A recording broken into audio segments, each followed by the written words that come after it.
Greetings, fellow tokers, and welcome to the weekly Dank update, brought to you by thedankden.com. I am Mystify, and I am bringing you some of the best marijuana news headlines of the past week.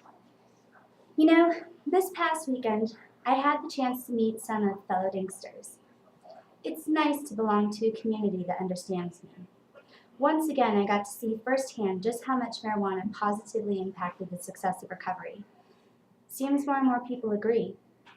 In fact, in Illinois, nearly 250 physicians put their name behind a measure in which the House has passed to let people use marijuana for serious medical purposes. In New York, talk of legalizing cannabis has sparked the attention of some powerful labor unions. Marijuana legalization in both Washington and Colorado, along with favorable marijuana pollings across the country, has fueled their interest. The Marijuana Business Fact Book predicts that we will see the $1.5 billion in weed sales double in 2014 to $3 billion nationwide, and then double again to upwards of $6 billion annually by 2018. In the past, unions have been effective in the molding of public policy, but in this matter, their opponent is the federal government, not a money-thirsty corporation. I wish you luck, guys.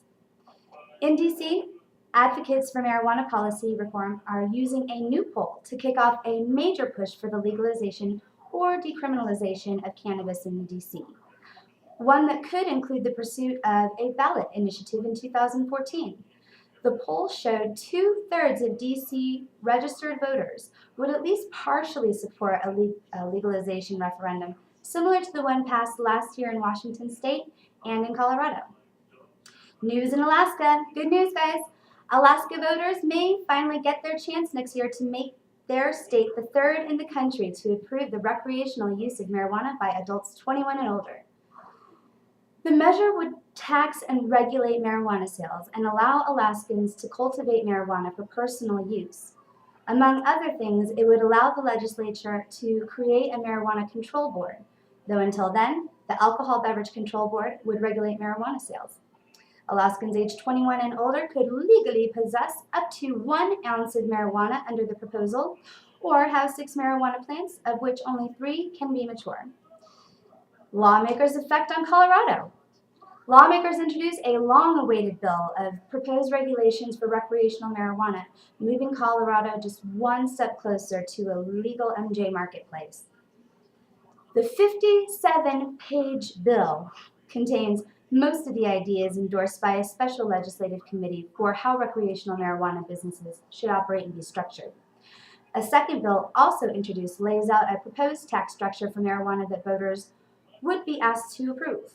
Now, both bills must be passed in the State House and Senate, requiring a minimum of 6 different votes. In Colorado, hemp is on the rise thanks to Ryan Laughlin. He'll be making history in Colorado by becoming the nation's first grower for commercial-scale hemp.